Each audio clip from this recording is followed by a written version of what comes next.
January 27th is International Holocaust Remembrance Day. The day focuses on the 6 million Jewish men, women, and children killed in the Holocaust, together with people from other minority groups that died through Nazi persecution.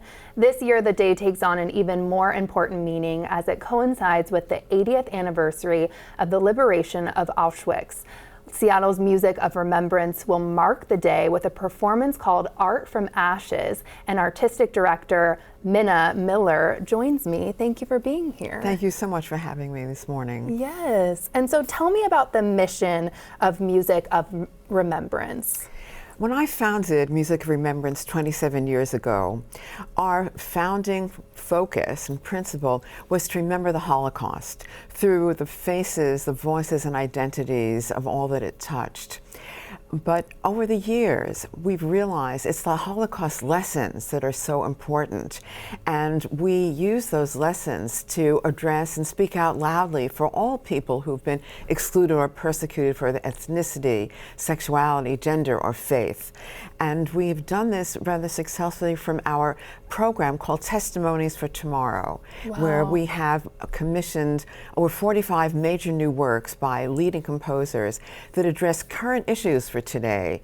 And in recent seasons, we premiered works about Native American experience, about the wartime incarceration of Japanese Americans, about the worldwide refugee crisis, about the persecution of gays, the threat of nuclear destruction, the consequences of religious intolerance of all kinds, even a work recently on the current struggle for women's rights in Iran. Wow.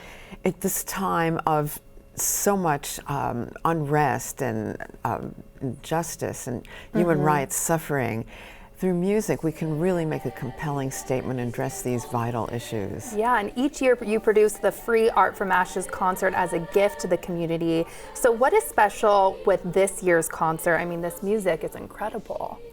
Well, as you mentioned, what's very special, it coincides exactly 80 years ago to the liberation of Auschwitz-Birkenau, the largest Nazi death camp. And on this program, we've focused on composers from across Nazi-controlled Europe that were murdered, whose lives were cut short. And we feature, we're actually featuring music that was played in Auschwitz by the men's orchestra. Incredible. Here was an orchestra that was established by prisoners. At first they were actually non-Jewish prisoners, but they were formed and they actually had a dance band that was forced to play hot tunes of the day for the SS officers and their families on Sundays. Okay. And through the work of a very remarkable researcher at the University of Michigan, Benaroya Hall, who actually discovered the actual manuscripts these orchestra members constructed for these concerts, we have these manuscripts and we are going to be performing 5 of these 10 medleys. And beautiful. What is extraordinary is that you're listening to sweet tunes, pop tunes from Austria, Germany of the day, set in a time and place of genocidal cruelty. Definitely. The bitter irony of this is unbelievable. And it's been a real passion project for you because you have a personal connection, right? Can you tell me about that? Yes. Well, I'm the child of parents whose entire families were annihilated in the Holocaust. And so I grew up with a visceral awareness of the power of memory and of the vastness of stories that needed to be told. And Music of Remembrance became a way of threading all those parts together, of a way of bringing voice to those who had been silenced.